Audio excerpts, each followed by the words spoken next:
Olá, Teresópolis. Eu sou Nelson Filho e estamos começando mais um programa OAB em Foco. Hoje nós vamos falar sobre drogas. Fique com a gente. Eu trouxe aqui o meu amigo Davi Perru, que é advogado, e o André Rodrigues, vice-presidente da comunidade P3. Fique atento que a gente vai falar sobre isso no segmento do programa. Eu já vou passar direto a palavra, hoje o nosso tempo é curto, para a Carol, que é estudante do curso de Direito e está com a nossa agenda cultural. Carol, é um prazer tê-la aqui. O que você tem para a gente?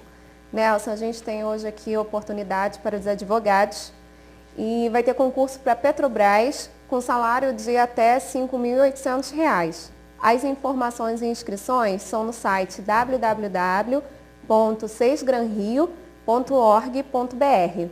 Terá concurso também para a Fundação Alexandre Gusmão com salário de até R$ 2.600. As informações e inscrições são no site www.quadrix.org.br. Terá concurso também para a Fundação Jorge Duprá Figueiredo de Segurança e Medicina do Trabalho, com salário de até R$ 2.400. As inscrições e informações no site www.cetroconcursos.com.br. A ESA também está oferecendo cursos, Nelson, de responsabilidade civil para esse mês de maio. O período é do dia 12 de maio até o 9 de junho. Terá também curso de locação de imóveis e condomínios edilícios no período de 18 a 27 de maio. As informações e inscrições são no site da OAB ou pelo telefone 21 2272 2001. A Emerge, a Escola da Magistratura do Estado do Rio de Janeiro, também está oferecendo curso de especialização para a magistratura. As informações são no site www.emerge.tjrj.jus.br. Agora eu vou apresentar aqui a oportunidade para os estudantes de Direito, que a Vivo está oferecendo e selecionando vagas para os estudantes para estágio. As inscrições são no site www.vivo.com.br.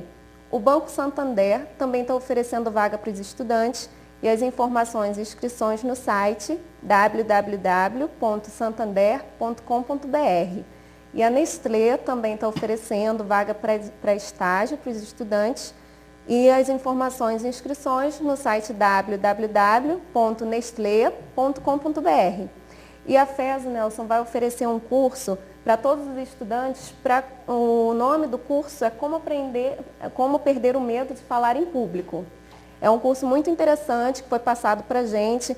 Ele será realizado no sábado e as inscrições e informações na CEGEM. Tá ótimo, Carol. Muito obrigado. Faremos um pequeno intervalo comercial e voltamos em seguida com os nossos entrevistados. Fiquem com a gente.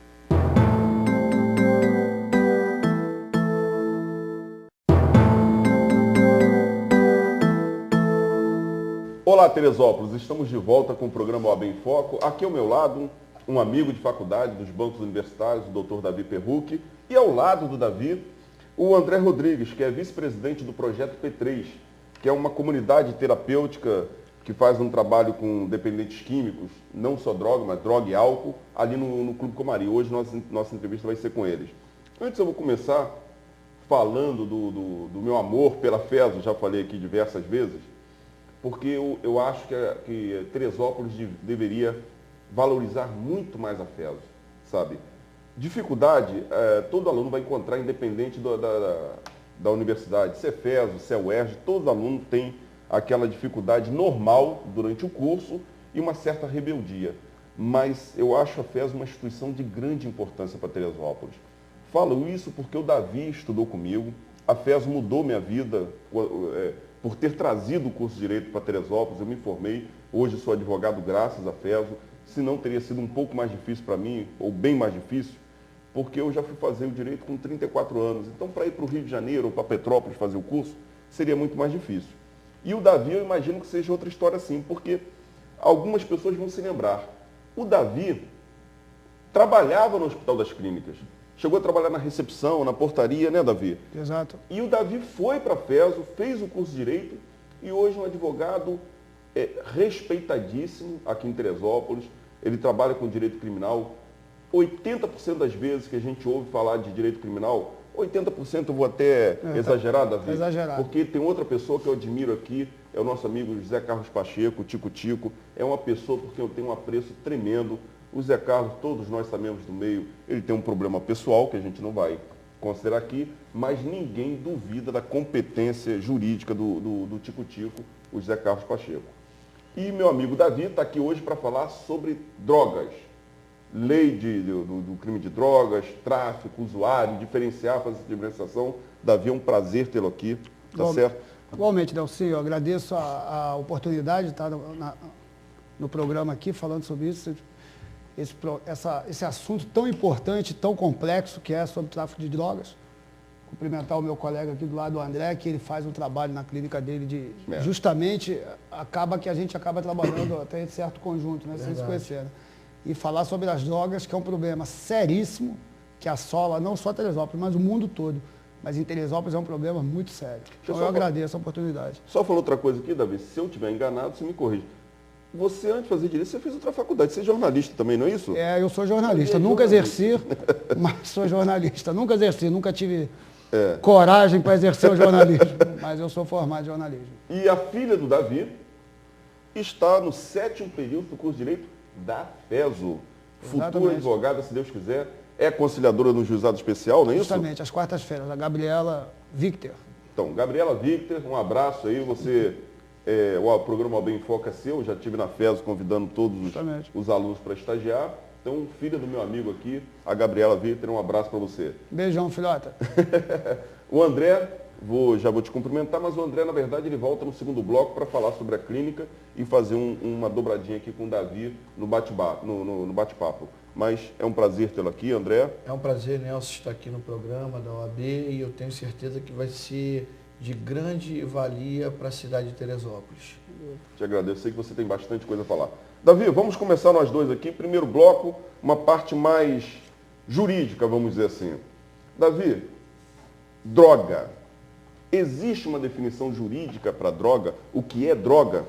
Olha, não existe uma definição jurídica para droga. A lei de drogas, a lei 11.343 de 2006, ela é o que nós chamamos de norma penal em branco, ou seja, ela diz que você portar, transportar, plantar, colher, ter, emprestar, dar, nem que seja gratuitamente, até parece uma coisa meio redundante, substâncias que causam independência física, química, proibidas por lei, é considerado tráfico ilícito de drogas.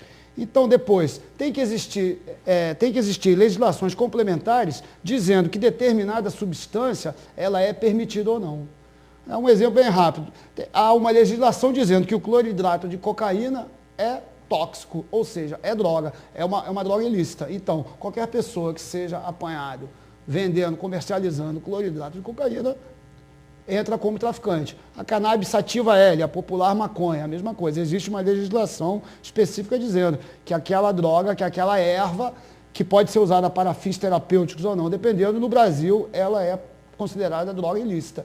Então, quem for pego usando, comercializando cannabis sativa maconha, entrará como usuário. Usei esses dois exemplos que são os mais comuns, né, em Teresópolis. Né? Temos N tipos de drogas. Heroína, cocaína, morfina, crack. Êxtase, crack. O crack é uma variação da cocaína, né? O crack é uma cocaína, exatamente, subproduto da cocaína que é usado de maneira diferente. E acontece também, existem as drogas lícitas, né? Que causam tão mal quanto as drogas ilícitas, que é o álcool, né? O álcool ele é um problema social bem maior do que o uso de cocaína e de maconha. E não é combatido porque é uma droga lícita. O próprio cigarro. Meu pai faleceu com câncer de pulmão, isso é um testemunho pessoal. O meu pai ele passou de 80 para 45 quilos. A minha mãe, durante todo o processo de doença do meu pai, continuou fumando. Mesmo vendo o meu pai definhando, ela não conseguia largar o cigarro, Davi. Impressionante. Minha mãe foi largar o cigarro 5 anos depois do falecimento do meu pai. Tem 10 anos que meu pai faleceu, minha mãe parou de fumar há 5. Então, realmente, o álcool, o cigarro são drogas altamente, que causam dependência extrema e são lícitas, né? Davi, mas vamos lá. Como é que a gente diferencia quem é usuário e quem é traficante?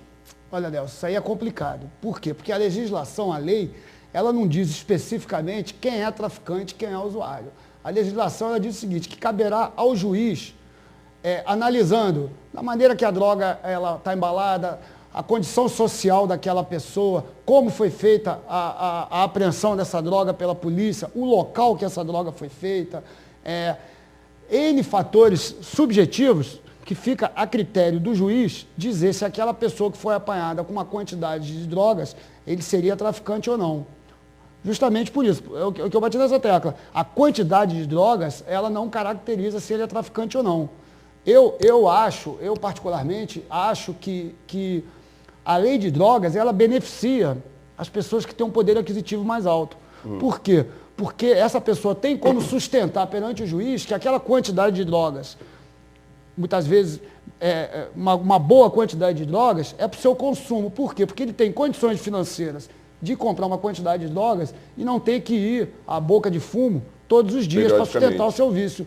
Quando, muitas vezes, aquela pessoa de uma condição financeira muito inferior, ela vai todo dia na boca de fumo, compra 1, 2 papelotes de cocaína, muitas vezes ele vai ao Rio, compra 5, 6, vende 3 para um colega para poder sustentar o vício dele e acaba sendo preso como traficante. Então não existe uma definição clara de quem é traficante ou não. Isso vai ficar a critério do juiz e todas essas questões subjetivas. E você sabe dizer, Davi, qual o critério que o juiz utiliza? Você já falou aí, quantidade e tal, mas ele leva em consideração antecedentes. Não, lógico, esses critérios subjetivos, esses são critérios objetivos. Se é primário, os antecedentes dessa pessoa, se ele trabalha ou não, se ele já tem outro envolvimento, o local onde ele é preso, comprando a droga ou portando essa droga, a maneira que a droga está embalada. Por exemplo, um traficante, geralmente, ele quando é preso com a droga, ela já está embalada para venda rápida, para venda do varejo. Então, se você prende uma pessoa num determinado ponto, que já é conhecido, mais ou menos, como de venda de drogas, uma quantidade grande de droga já embalada própria para venda, provavelmente essa pessoa será denunciada pelo tráfico de drogas. É o que eu te falei, não, isso é uma questão subjetiva que fica a critério do juiz, mas não é uma coisa do juiz da cabeça dele falar assim, esse aqui é traficante, esse não é. Não, tem que ser analisado todos esses fatores e em cima de todo esse conjunto de elementos, o juiz vai avaliar se aquilo seria tráfico ou não. É uma situação um pouco complicada, Davi, porque não estamos falando especificamente de Teresópolis, estamos falando de legislação nacional, sem dúvida. Tá certo? O juiz é um ser humano como outro qualquer. Sem dúvida. Né? Então pode acontecer, principalmente em cidades de interior, muito interior, assim, mais nordeste, eu imagino, no sul, sudeste seria um pouco mais complicado. Mas ele se deparar com o desafeto dele, né? E como é um critério subjetivo, ele que julga quem é usuário e quem é traficante, né? Você acha que pode acontecer isso, Davi? Não, eu espero que não, né? Felizmente. Mas é uma possibilidade? Sim, sem dúvida. Mas é o que eu estou dizendo. Não fica a critério da cabeça do juiz. Ele tem que analisar aqueles elementos que chegam ao juiz. Quantidade, maneira como a droga está embalada, a vida daquela pessoa, se aquela pessoa trabalha ou não. É o que eu digo, a lei, ela beneficia a pessoa que tem um poder aquisitivo melhor. Tá. Claro que esses critérios são subjetivos. Embora estejam ali na lei, fica a critério do juiz valorar da maneira que ele acha conveniente. Tá. Eu, na verdade, eu fiz essa pergunta, Davi. A gente estava conversando com os bastidores e eu falei, Davi, tem certas perguntas que eu tenho que fazer, Lógico. como se fosse o telespectador fazendo. A preocupação do telespectador, mas se é um critério, se depende do juiz, será que esse juiz não pode se influenciar por gosta ou não gosta daquela pessoa e ultrapassar o limite da lei e julgar conforme a sua decisão sentimental e não jurídica? Por que eu estou falando isso, Davi? Para mostrar a importância do advogado. Né? Então eu te pergunto, qual a importância do advogado numa pessoa que foi presa, acusada do consumo da droga ou pelo tráfico da droga? A importância do advogado é na hora do momento da prisão em flagrante ou depois? Como funciona o advogado no momento da prisão de uma pessoa que está sendo acusada pelo tráfico de droga? O trabalho nosso, né, do advogado criminalista, muitas vezes, geralmente as prisões de drogas são feitas à noite, né? Então, muitas vezes eu tenho que sair de casa 10, 11 horas da noite, meia-noite, porque uma pessoa foi presa, você vai à delegacia. A importância do advogado é estar ali no momento. Muitas vezes, quando o flagrante ele é bem feito, você não tem o que fazer. O que o advogado vai fazer? Acompanhar para que aquele flagrante seja lavrado de uma maneira correta, que aquele cliente não seja pressionado, muitas vezes pela autoridade policial, a dizer aquilo que ele não gostaria de dizer, muitas vezes a que aquela pessoa não diga, assume-se tudo que é teu, que não sei o quê. Então, a presença do advogado é importante para garantir o Estado Democrático de Direito, garantir os direitos daquela pessoa, até de não se manifestar sobre aquilo, o direito ao silêncio, se manifestar e dizer que só fala em juízo. Esse é o primeiro trabalho do advogado, o momento. Depois é acompanhar todo o processo, Nelson, e levantando provas, arrolando testemunhas. Muitas vezes aquela pessoa é presa, a maioria das vezes, né, vou dizer para vocês que 90% das vezes essa pessoa é presa em comunidades carentes, à noite, onde as testemunhas são aquelas pessoas que, parede com parede, laje com laje, que todo mundo tem medo de falar, então aquela pessoa muitas vezes é levada de uma forma até um pouco arbitrária para a delegacia, e depois ele não tem testemunhas, todas as pessoas não querem depor, porque não querem se envolver por alguma coisa. Então o trabalho do advogado é esse, é ver se o flagrante foi feito de forma correta. A maioria das vezes é aqui em Teresópolis, a polícia de Teresópolis, ela age geralmente corretamente, a autoridade policial também, e depois acompanhar todo o processo, arrolar testemunhas e tentar convencer o juiz, baseado nas provas que ele tem nos autos, que aquela pessoa não é um traficante, que aquela pessoa não é um bandido. Agora você pegou o ponto que eu queria falar, qual a importância do advogado. Já falei, eu estou com uma dificuldade tremenda de falar, gente, então peço desculpa realmente por conta desse tratamento dentário. Mas você pegou no ponto aí, o trabalho do advogado, pós-lavratura do auto de infração de prisão, é levar provas ao processo, sem dúvida, de convencimento ao juiz de que o seu cliente é ou não é justamente o traficante, é o usuário. Então, quer dizer, é o advogado que leva ao juiz, que tenta convencer o juiz a real situação do cliente. Essa é a importância do advogado. É fundamental, até porque o direito penal, nós sabemos isso, né? No direito civil é a verdade dos fatos, né? O que nós falamos, o que não está nos autos não está no mundo. No direito penal é a verdade real, o juiz tem sempre que buscar a verdade real. Ou seja, pro réu. Sim, mas eu digo o seguinte, o convencimento do juiz em cima da verdade real, da verdade dos fatos. O juiz, muitas vezes, ele pode desvalorar uma determinada prova porque ele está convencido que aquela prova, que o seu cliente ele é inocente de alguma maneira. Então você tem que levar isso ao juiz, a verdade real, para que ele se convença. E esse é o trabalho do advogado. Entendi, Davi, entendi. E como é que está aqui em Teresópolis? Você sabe, tem alguma estatística, alguma coisa, algum levantamento? Como é que está o tráfico em Teresópolis? Não existe muito uma estatística. Se você chegar hoje na delegacia, a delegacia de Teresópolis hoje acredito que esteja com 80, 90 presos, não sei bem. Então aumentou o número de novo. Né? Aumentou de novo. É todo dia, é muita gente presa aqui em Teresópolis. Eu posso dizer que pelo menos 70% daquelas pessoas são presas por tráfico, estão ali dentro. O que eu quero dizer é o seguinte, muitas vezes aquele traficante, na hora que é valorado na delegacia, ele é traficante, não é? O cara acaba sendo preso como traficante, com uma pequena quantidade de droga e uma pequena quantidade de dinheiro. E acaba que esse cara passa, essa pessoa passa 3, 4, 5 meses preso até que haja uma audiência. Muitas vezes nessa audiência ele é inocentado, desclassifica-se o crime para o usuário e esse cara passou 4, 5 meses preso, perde o emprego, perde a família. Quando ele é transferido para o Rio de Janeiro, a bandidagem que ele não sabe aqui em Teresópolis, ele acaba aprendendo lá. Então é um caso muito sério.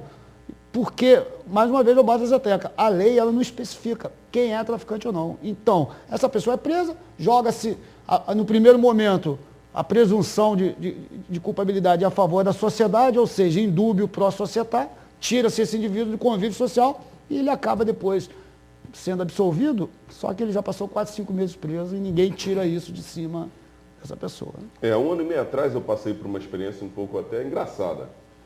Teresópolis é uma cidade pequena, todo mundo se conhece, e eu estive na delegacia, tem mais ou menos 1 ano e meio, quase 2 anos, com a Comissão de Direitos Humanos da Ordem dos Advogados do Brasil aqui de Teresópolis, 13ª subseção. Eu estive lá com o Dr. Darcy De Carlo, com o Fábio Maia, teve mais 2 pessoas, desculpa, realmente, até agora me faltou a memória. Mas qual foi o fato engraçado? Quando eu entrei na carceragem, Davi, que o carcereiro abriu a porta, eu disse, ô Nelson, sim. Rapaz, o que tinha de conhecido lá dentro? Inclusive, tinha um rapaz que trabalhou para mim numa obra que eu estava fazendo, foi meu servente, uma pessoa que eu nunca imaginei que ele pudesse passar por aquela situação. E eu conversando comigo com ele, ele jurou para mim, falou, Nelson, eu sou usuário e foi enquadrado como traficante. Então ali, abriu a porta, sabe, como tinha conhecido preso, acusado de tráfico. E vou até te falar a verdade, eu não vi um ali sendo acusado de usuário, Davi. É verdade, Nelson.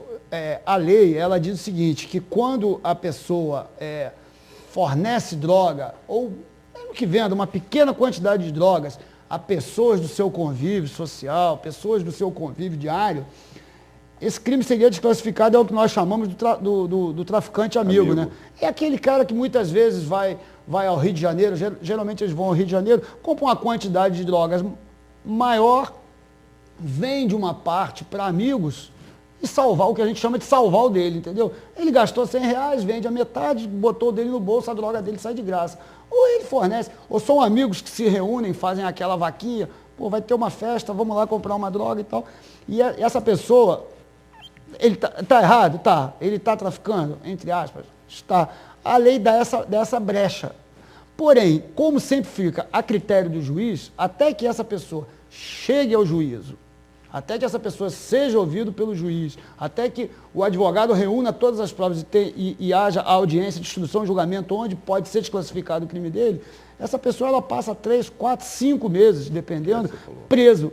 Então, quer dizer, a lei, ela é muito subjetiva, fica muito ao critério do juiz, do delegado. Aí entra outra questão, Nelson, aí entra uma questão de política criminal. Se aquele aparato policial, naquela comarca, ela tem um critério para combate de droga, ela vai usar determinada, vai avaliar de determinada maneira, dependendo do outro. Então fica muito, é o que eu digo, a lei ela é muito subjetiva. No intervalo a gente estava vindo para a TV, na verdade, eu estava conversando com o Davi, e nós estamos fazendo um trabalho de estudo sobre o impacto da droga na sociedade e como seria uma sociedade com o uso de droga liberado. Eu até comentei com o Davi, o trabalho do advogado, esse trabalho ele é parar, porque se não tem mais deixou de ser crime? Deixou de ser crime. Eu tive a oportunidade de estar em alguns países da Europa, principalmente Amsterdã, onde o tráfico de droga, onde a droga é liberada, né? Lá existe o cigarro de maconha, tem carteira de cigarro, normalmente é vendido em lugares específicos, mas é permitido.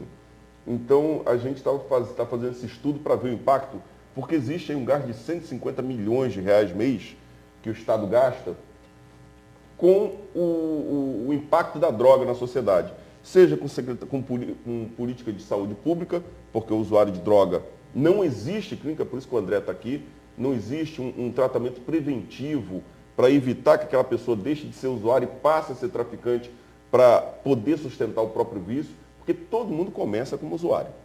A verdade é essa. Menos um determinado grupo que já começa como traficante, que é o que a gente estava conversando antes. O grande traficante não é usuário. Por quê? O grande traficante é um industrial da droga.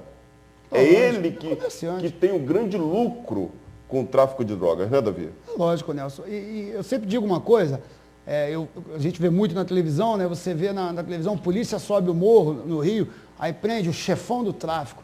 Aí você olha aquele cara lá, um pobre coitado, analfabeto, pé de chinelo, come quentinha, é colocado como o grande traficante do Rio de Janeiro. É claro que aquele cara lá, ele não é um grande traficante. Os grandes traficantes, os que fornecem armas, os que fornecem drogas, eles viajam na primeira classe dos voos internacionais, eles moram nas coberturas da Zona Sul, eles andam de carros importados. Grupos políticos. E claro que eles vendem aquele varejo justamente, patrocinam grupos políticos, eles estão por trás de grandes fachadas e eles patrocinam aquele pobre coitado do morro, que aquilo é um soldado. Uma vez, Nelson, eu não sei se você recorda nisso, nós tivemos uma palestra lá na faculdade do Miguel Presburger, claro que ele diz o seguinte. Miguel foi nosso professor. Justamente, o doutor Miguel Presburger, ele foi nosso grande professor. Então, ele afirmava o seguinte, se você pegar o crime organizado, nós não temos um crime organizado no Brasil. O tráfico de drogas não é um crime organizado. Uma empresa, ele teria que funcionar como uma empresa, o crime organizado. Quando você perde uma determinada peça daquela empresa, até que você reponha aquela pessoa, aquela peça, essa empresa, ela sofre um baque. É só você olhar, a polícia, cada vez que sobe o morro, mata 5, 6, 8 traficantes. No dia seguinte, tem mais 8, 10, 15 traficantes. Ou seja, aquelas pessoas não são importantes, elas não têm qualificação para ser um crime organizado, são os pés de chinelo, infelizmente. Eles são usados pelos grandes traficantes que jogam aqueles caras lá. Você mata um garoto de 15, 16 anos, bota outro porque você tem uma mão de obra muito barata, muito farta. Esse é o grande problema da droga. Só para complementar, Nelson, eu acho que já que a gente está falando dessa questão de política antidrogas e tal, eu vi uma entrevista com o Roberto Dávila, não me recordo o nome do programa agora, com o Márcio Tomás Bastos, que foi ministro da Justiça. E ele é claro numa coisa que eu concordo plenamente com ele. O combate à droga é um combate muito difícil, porque a droga é uma coisa que chegou para ficar, é extremamente lucrativa. O correto seria você combater de maneira tenaz e com muita força a lavagem de dinheiro proveniente da droga. Porque se você tira um incentivo daquela pessoa a vender drogas, porque ela não tem como esquentar aquele dinheiro de forma ilícita, você tira um incentivo, você diminuiria bastante a questão das drogas. Mas o ex-ministro Márcio Tomás Bastos ele já vem falando isso há muitos anos. Há décadas. Entendeu? Davi, eu preciso fazer um pequeno intervalo comercial. A gente volta no segundo bloco com o depoimento aqui do André, que é o vice-presidente do movimento P3 ali no Comari. Fique com a gente volta já já.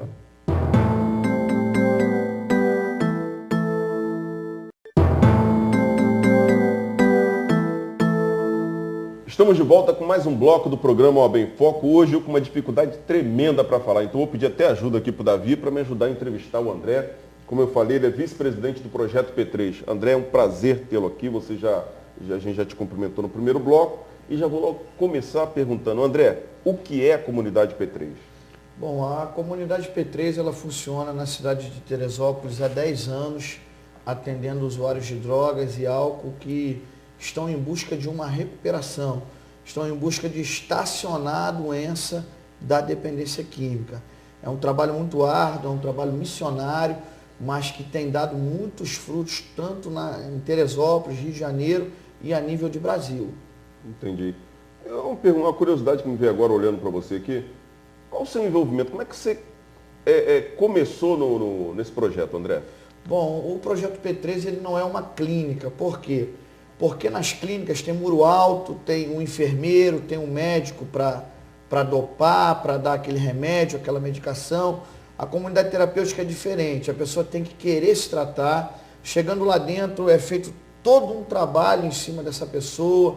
Lá dentro ele faz comida, lá dentro ele limpa banheiro, lá dentro ele corta grama, lava roupa e também tem a parte terapêutica com os profissionais, na área da psicologia, na área da psiquiatria e na área terapêutica, né? Eu sou um terapeuta, sou um conselheiro em dependência química, enfim, é um trabalho de vida. A pessoa entra lá para dentro e é um resgate de valores que a droga rouba na mão grande da pessoa. Sim, entendi, mas só para eu não sei se eu fiz a pergunta, coloquei direito, a minha curiosidade foi como o André começou com esse trabalho, como você se envolveu com o trabalho com usuários de drogas. Você foi usuário, você não foi, você tem parente que foi usuário, você foi terapeuta, faz um trabalho... Isso, eu vou abrir o meu anonimato aqui, eu sou fruto do trabalho, eu estou na instituição, está indo para 9 anos, né, limpo. Eu era um usuário de cocaína, de álcool, e hoje eu estou nesse trabalho à frente, entrei como interno e hoje sou vice-presidente. E também estou exercendo um grande trabalho na Fonte Santa, né? Hoje sou pastor de igreja, estou à frente da Assembleia de Deus, libertando vidas em Fonte Santa. Estamos fazendo um trabalho forte ali no tráfico da Quinta Lebrão, na Fonte Santa, enfim, resgatando pessoas para o outro lado, né? Porque após a droga existe vida. Porque o usuário de droga, ele é como aquele cavalo que puxa carroça, né? É da droga para casa, da casa para droga, da boca para casa, da boca para casa, foge da polícia. E quando a pessoa para de usar, os horizontes abrem. Entendeu? Ele volta a estudar, ele resgata a família, ele gosta de passear com o filho, comer uma jujuba com o filho vendo televisão. enfim, são valores que a droga rouba da pessoa.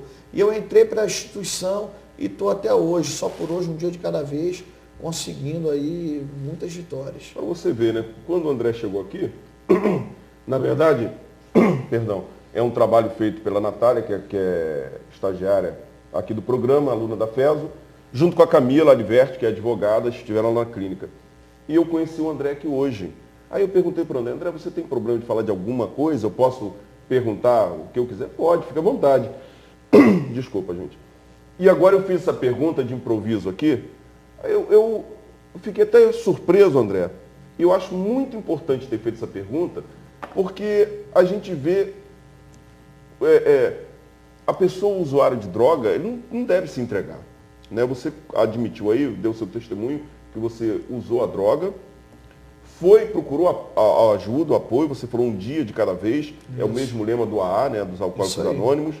E hoje você é pastor evangélico, é isso que eu entendi? Pastor evangélico da Assembleia de Deus Libertando Vidas, pastor presidente. Na Fonte Santa? Na Fonte Santa, ali na estrada da Ribaía. Muito, olha, eu fiquei feliz com essa notícia, eu me pegou de surpresa, eu imaginei que você estivesse fazendo um trabalho uma coisa mais profissional, tivesse ido como profissional direto, mas não, você foi como um cliente da clínica, vamos falar assim, e avançou e hoje ocupa um cargo de direção. Parabéns mesmo, André.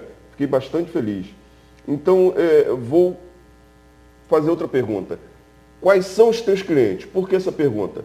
Só cocaína, maconha ou bebidas, cigarro? Como é que funciona isso? Bom, nós lá atendemos o que se diz dependência química cruzada. Atendemos alcoólatras e atendemos também pessoas que usam mais de uma droga. Né? Porque hoje nós temos aí o crack, que já está invadindo as favelas do Rio de Janeiro, já tem até em Teresópolis, houve algumas prisões aí esse final de semana dentro do ônibus, de pessoas trazendo crack. E nós atendemos todas as classes sociais. Mas infelizmente, Nelson, lá no Comari nós pagamos o aluguel da instituição. Nós pagamos a comida que é levada lá para dentro. Nós pagamos a luz, a água. Quando a pessoa para de se drogar, né, na droga o estômago dela está atrofiado. Porque é droga de noite, perde aquele ritmo de vida. Quando a pessoa para, ele volta a viver. Então ele valoriza um bom café, ele valoriza um bom alimento. Se você for lá no almoço, você vai ver o bandejão da rapaziada lá, tu cai para trás. Eles enchem todos os buracos e se alimentam bem. Que bom. E o governo, infelizmente, ele não dá um respaldo para essa área. O governo ele prefere botar um incentivo em plenos horários nobres da televisão, de propaganda de cervejas. Ele não mostra o outro lado da dor de uma família perdendo um familiar para o alcoolismo. Como você falou, perdeu o teu pai para o cigarro. Né? Hoje nós não temos um apoio do governo nessa área. Tanto é que foi muito bom o Davi falar que não tem nenhuma clínica aberta do governo. Se uma pessoa de classe social pobre procurar, não tem aonde internar.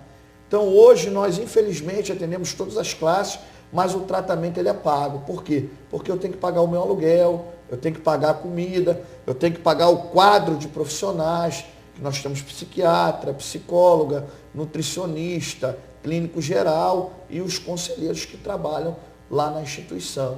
Então, hoje tem uma mensalidade que ela paga para atender e a porta ficar aberta. Qual o valor da mensalidade? Hoje a nossa mensalidade está em torno de R$ 45,00 a diária. Com 4 refeições, com chalés, com todos com água quente. Funcionamos dentro do Comari, um bairro nobre. Enfim, é um tratamento de qualidade. Entendi. Então, quer dizer, a pessoa dependente de drogas, seja maconha, cocaína ou a bebida, se ela quiser se hospedar, vou chamar de uma hospedagem, R$ 45,00 a diária. R$ 45,00 a diária. E o poder público não dá apoio nenhum. Quando eu falo poder público, não estou falando só para a prefeitura, não.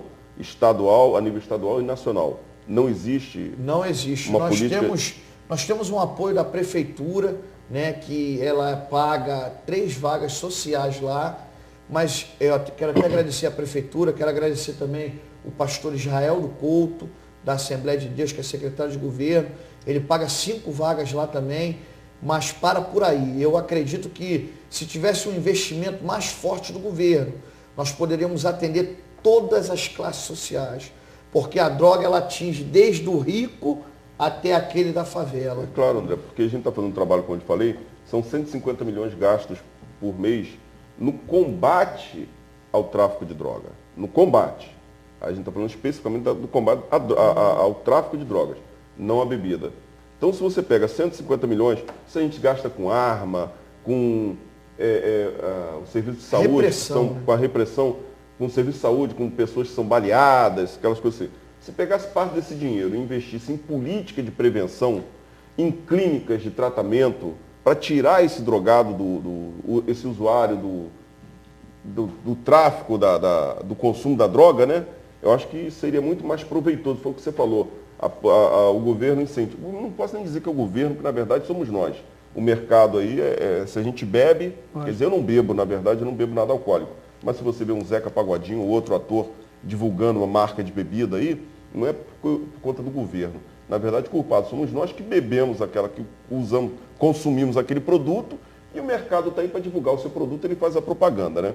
Então é preciso um pouco de conscientização, porque na verdade só sabe a dor, o que é o consumo da droga, quem tem ou quem tem um parente que usa ou quem usa realmente, né? E a família ela adoece junto, né? Adoece junto. Isso aí seria interessante, essa área que você falou da prevenção e do tratamento. Eu vejo que seria interessante nos colégios ser dado como matéria, dependência química.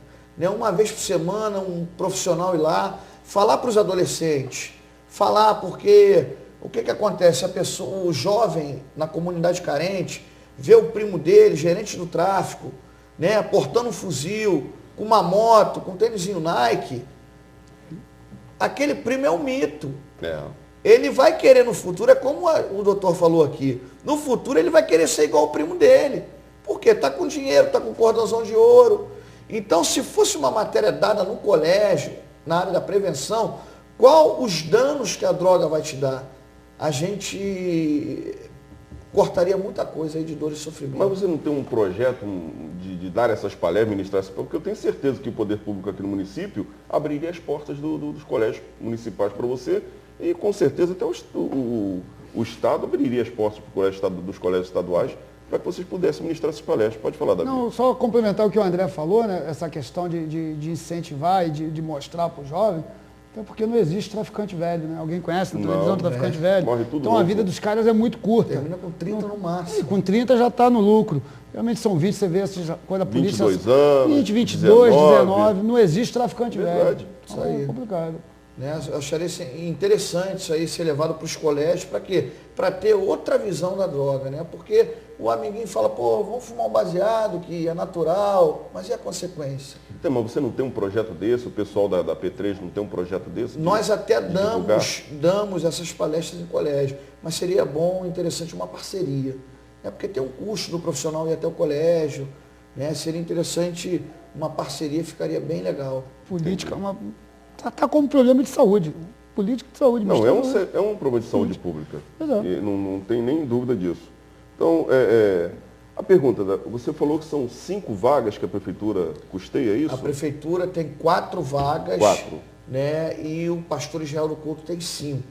São os únicos 2 apoiadores aqui na cidade. Entendi. Desse trabalho. Entendi. E a justiça encaminha alguém? E quando a justiça encaminha, como fica o pagamento desse... Bom, o pagamento é feito pela família. Entendeu? O doutor Davi, inclusive, mandou um cliente lá para nós. E esse rapaz hoje, não vou abrir o nome dele aqui, preservar o anonimato. Hoje ele é um dos conselheiros lá na instituição. Né? Passou pela mão do doutor, foi preso com um tablete de maconha, vendendo em frente a um colégio. Né? E hoje ele é um dos conselheiros lá. Está indo para 4 anos limpo. Né? E quem pagou o tratamento foi a família. A audiência era 4 horas e 3h30 tinha que dar um laudo. Eu dei um laudo à mão, não deu nem para me bater, carimbei lá, mandei para o doutor. E ele apresentou lá na hora da audiência. E esse menino foi de viatura no mesmo dia para a instituição. Ele foi levado de Camburão para a instituição e hoje ele é um profissional lá. ali dentro. Ontem ele estava de plantão, hoje ele está de folga, que é 24/24. Amanhã ele está lá de plantão. Se eu ligar para lá, fala direto com ele. Então, Virou uma profissão, porque pelo que eu entendi, os conselheiros eles têm um salário, recebem salário. Então virou uma profissão para eles. Profissão. Entendeu? E quem pagou o tratamento foi a família. Entendi. Então, o doutor sabe claramente disso. Seria interessante essa área entrar o Estado. Por quê? Uma pessoa que não pode pagar vai ficar presa. Fica presa, Em fica média, doente. eu sei que isso é uma coisa que não tem como a gente mensurar, mas só a título de exemplo. Quanto tempo dura um tratamento? 9 meses. Então já tem essa perspectiva de 9 meses. 9 meses, um tratamento completo. 12 passos e reinserção social. Vamos lá. 1.350 a mensalidade, né? Isso. Vezes 9, 45, vai 4, 27, 31. 9 vezes 1, 9, 10.350 em média o Por tratamento. ano, um ano mais ou menos. Não, 9 meses. 9 meses. Olha o custo de um tratamento. Vou aumentar um pouquinho, 11 mil reais. Mais, em média, 4 mil reais que um advogado cobra para fazer uma defesa. Não é isso, doutor? É, mais ou menos. Em média, 4 mil reais. Então, olha só. Uma pessoa que é pega com qualquer quantidade de drogas, A ele princípio, passa, sim. em média, 4 meses até o julgamento, ser colocado em liberdade ou não. Se ele for inocentado, ele já cumpriu 4 meses ali, né, doutor? Já ficou 4 meses preso, pelo menos. 4 meses. 3 a 4 meses. E gastou 4 mil reais aí, em Isso. média, com advogado. Isso se ele buscar um advogado, porque se ele for pela Defensoria Pública, em virtude da quantidade de processos da Defensoria Pública, ele pode ficar até mais tempo preso. Não é só isso não, porque a defensoria, o prazo corre dobrado. Não, para Aí o defensor tem mais prazo para responder. E o defensor público aqui, doutor Alexandre, mandar até um abraço para ele, tadinho, ele faz um trabalho de herói, porque ele tem montanhas de processo, fim de semana ele leva processo para casa dele, ele sai de férias, leva montanhas de processo para agilizar. Então, o doutor Alexandre é um herói. Não é só o doutor Alexandre, não. Na verdade, a gente tem que valorizar. Eu trabalhei com duas juízas aqui em Teresópolis, eu fiz estágio, as duas, doutora Daniela, na vara de família, doutora Daniela, da vara de família. Isso eu sou testemunha vivo. Final de semana, sexta-feira, Davi, eu levava para o carro dela, mas pilhas de processos. Era muita coisa para ela trabalhar no final de semana. Chegava na segunda-feira, eu ia lá no carro dela, pegava aqueles processos e levava. Então, as pessoas acham que o juiz leva uma vida boa. Tadinho, trabalha Não muito. tem noção de como trabalha ganha bem. Ganha terrivelmente mal. Pelo trabalho e pela responsabilidade. E ganha pela mal. responsabilidade, você pensa uma juíza criminal, como é a doutora Daniela também, ela passa o dia convivendo com bandidos. Tem pessoas que são inocentes, mas tem pessoas ali que estão por merecimento. São bandidos mesmo. E ela põe a cara na frente. Então a gente tem que... O promotor de justiça, a pessoa que acusa, você chegar na frente de um bandido e dizer, você matou, você fez isso. Tem que ter coragem, gente. Não é um trabalho fácil, não. Entendeu? Inclusive, Nelson, você no início do programa leu aquele e-mail da OAB, que a OAB está encaminhando.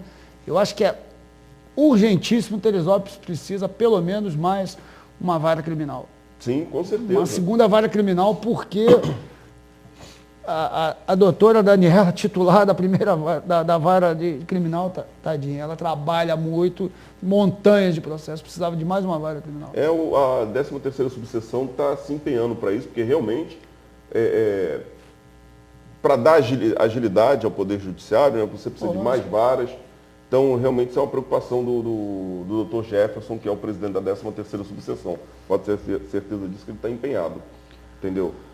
Então, voltando ao raciocínio. Quer dizer, a pessoa é presa, independente da quantidade, passa em média 4 meses preso até vir o seu julgamento e ser posto em liberdade. Você falou do comprometimento, porque ele passa a conviver com pessoas que são do crime realmente, aquilo vira um cursinho para ele, um intensivão de 4 meses, pelo menos.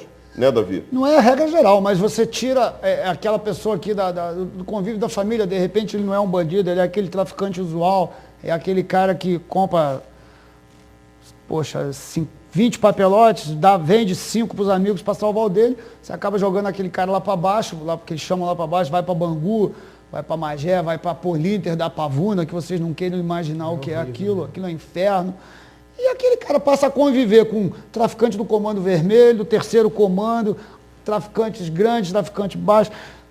passa a conviver com tudo quanto é tipo de bandido. O que ele não sabe de bandidagem, ele acaba aprendendo. Se ele depois vai colocar em prática ou não, é outra história. Mas ele aprende. Então é muito complicado. Porque esse cara perde o emprego quando volta para Teresópolis.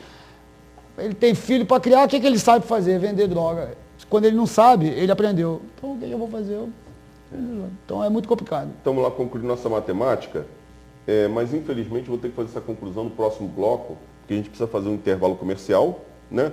Então a gente volta em seguida, pequeno intervalo comercial, a gente volta em seguida, que eu vou concluir essa conta, essa matemática do uso e do tratamento da droga. Fique com a gente, não saia daí. Até já.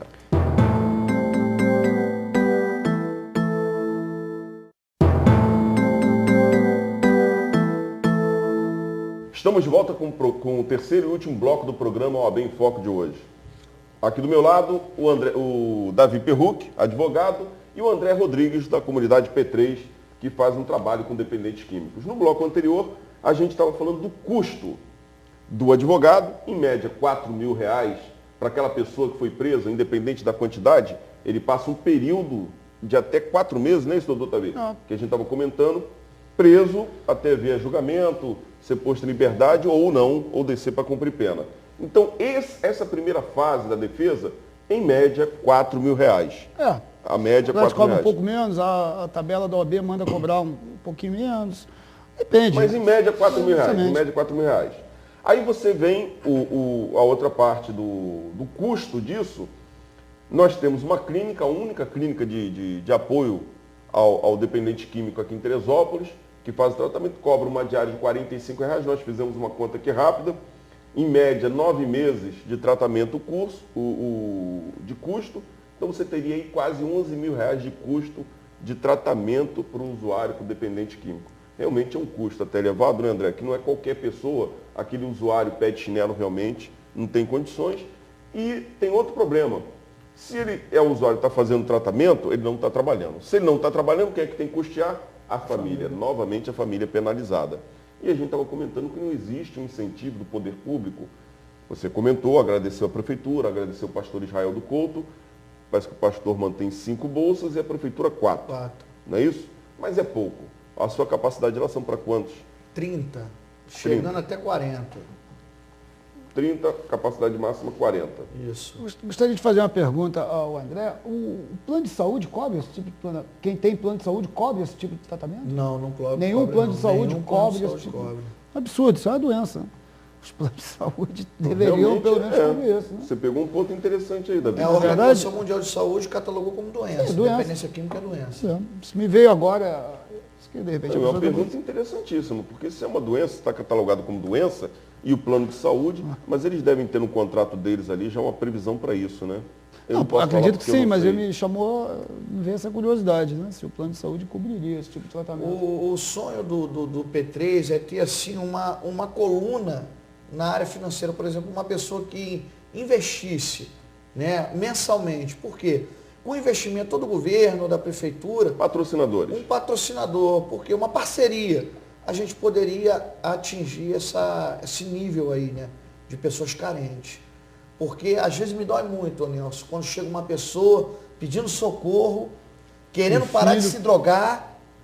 Eu já passei por isso, porque o legal é quando a pessoa quer. André, eu não quero mais, eu não posso abrir a minha porta. É verdade. André, eu vou falar uma coisa aqui, eu não sei nem se eu poderia falar isso, mas não vou falar, falei, né, assim que brinco. Eu conheço pessoalmente, tem alguns anos que eu não falo com eles, o pessoal do Bebidas Comari. Né? O Mozart, Marcelo, Márcio. Nos Estados Unidos, o governo obrigou as grandes companhias de tabaco a custear, a financiar tratamento de usuários do cigarro, do tabaco. Aqui no Brasil, pelo que eu conheço, Mozart, não precisa nem de lei. Ele é uma pessoa com um coração imenso, ele já faz um trabalho social imenso. Eu já escutei falar muito bem. Não, é uma pessoa boníssima, a família Ribeiro Rodrigues ali, a gente só tem que aplaudir, essa é a verdade. Tá certo? Eu falei desse comparativo lá do governo obrigar as companhias, mas não estou dizendo aqui, me vê o Mozart, porque casualmente ele trabalha com bebida alcoólica, né? Casualmente ele trabalha, a Bebidas Comari, E, independente disso, ele é uma pessoa, como eu fiquei sabendo também, que o falecido senhor Nelson foi dono da Itaipava, também fala que é uma pessoa maravilhosa. Esse eu não conheci, mas a família Ribeiro Rodrigues aqui em Teresópolis eu conheço pessoalmente. Eu estudei com os filhos dele no Colégio São Paulo. Vocês já procuraram ele? Já apresentaram algum projeto? Não, até hoje não tivemos nenhum contato. Procure eles. E outra coisa que eu vou te dizer, nós estamos em época de campanha política, né? Eu não sei se existe me perdoa. Se não existe, é uma sugestão que ele dou. Na verdade, você tem que procurar um deputado ou um vereador e sugerir que se faça uma política de incentivo fiscal para que essas empresas que patrocinarem projetos como esse tenham um desconto no imposto de renda ou um incentivo fiscal a nível municipal. Então isso a gente consegue com políticos, entendeu, André? Sei, vereadores aqui da cidade já foram vários. Até hoje não teve... Não, mas olha só, de repente eles vão para conhecer, para visitar, mas você deveria pedir a eles que fizessem um projeto de lei, tá certo? Sugerindo que a prefeitura tivesse uma política de incentivo fiscal para apoiar, porque, na verdade, qual é a função do poder público? Dar condição, qualidade de vida para a comunidade, não é isso? Para a comunidade. Então, se nós temos teresopolitanos passando por dificuldades, com dependência de droga, seja ela cocaína, maconha ou a própria bebida, é dever do poder público dar subsídios para que essas pessoas possam se tratar. É uma doença. Então, se você tem uma pessoa, uma família, que pode custear R$ 1.350 por mês para que o seu ente querido faça o tratamento, ótimo. Mas é aquela população que não tem esse poder aquisitivo. Verdade. Depende do poder público custear essa despesa. Então, como o programa OAB em Foco é um programa de advogados, um programa que trabalha com leis, o que eu posso dizer é o seguinte: é a Câmara Legislativa, vereador e deputado, que cria essa lei. Tá certo? Então, são eles que têm o poder de determinar que o poder público, né, Davi? Justamente. Gostei. Que tivesse, o que você falou, um incentivo fiscal para as empresas, elas pagariam, ao invés de pagar 3, 4, custear 3, 4, custeriam mais e depois descontariam isso dos impostos, alguma coisa. Olha, eu vou falar uma coisa. Agora quem está falando aqui é o Nelson, não é o apresentador do programa OAB em Foco. Eu já falei, eu tenho que dividir isso aqui. Eu, na verdade, eu não sou o apresentador do programa OAB em Foco. Eu estou apresentador do programa OAB em Foco. O programa OAB em Foco é um programa da 13ª subseção, hoje presidida pelo Dr. Jefferson de Faria Soares. E o que me prende aqui? Nada, na verdade. Amanhã o apresentador pode ser o Davi, pode ser o Guilherme, pode ser qualquer advogado do município de Teresópolis, tá certo? Então, eu tenho que ter um certo cuidado, quando eu manifesto minhas opiniões, de dizer, olha, aqui é o apresentador que está falando e aqui é o Nelson que está falando. Quem vai falar agora é o Nelson. Eu tenho visitado o asilo em Teresópolis, eu tenho uma preocupação com o asilo, mesmo porque eu tenho um tio que está hospedado no asilo aqui em Teresópolis, tá certo? E eu visito sempre que eu posso. Nós já fizemos uma campanha para arrecadar, porque eles estavam com problema de camas, então nós conseguimos as camas para eles, o muro caiu. Então, vivem em constante dificuldade os asilos. Então, fala aqui, André, eu me coloco à sua disposição, se você quiser, como advogado, para ir à Câmara Municipal, para a gente tentar criar um projeto, apresentar, conseguir o apoio de algum vereador, para que se crie um projeto de incentivo fiscal, entendeu? Para a gente tentar auxiliar essas pessoas que estão... que não têm condições de um tratamento. Não é verdade, Davi? Porque como teresopolitano eu tenho todo o interesse de que essa política de combate à droga vá à frente. E nós temos muitos frutos aqui na cidade. Se eu trouxer o pessoal de Teresópolis que entrou lá e conseguiu, está conseguindo, vai lotar aqui o canal de televisão. É verdade. Tem muita gente teresopolitana que entrou, fez o tratamento e hoje conseguiu dar a volta por cima. Tá, então a gente vai ver isso. Outra coisa, gente, eu tenho que falar. Eu vejo a Câmara Municipal dando aí votos de congratulação para muita gente. Se eu estiver falando besteira, me perdoe, mas eu não tenho conhecimento disso. Existe um teresopolitano aqui, rapaz, que eu tenho uma admiração tremenda, ele faz um trabalho abnegado, Você o conhece, eu comentei dele aqui no início. Eu vou pedir para a autoridade pública prestar atenção nesse rapaz, que é o Walter. Eu não sei o sobrenome dele. Eu agora não me recordo, ele trabalhou comigo já. O Walter já trabalhou nessa clínica, eu conheço o Walter desde criança. É uma pessoa, coitado, que ele recebe... O Walter é fruto do P3. Do P3, ele foi usuário de droga. Ele terminou o tratamento no P3. Ele foi usuário de droga. Mas procure, eu não sei o sobrenome dele, eu vou me informar e vou dizer aqui. Eu vou pedir para o poder público prestar atenção no trabalho que esse rapaz faz. Faz o trabalho com os mendigos. Sozinho. Ele pega o salário dele, um salário mínimo que ele ganha por mês, e ele consegue dividir com os mendigos de Teresópolis.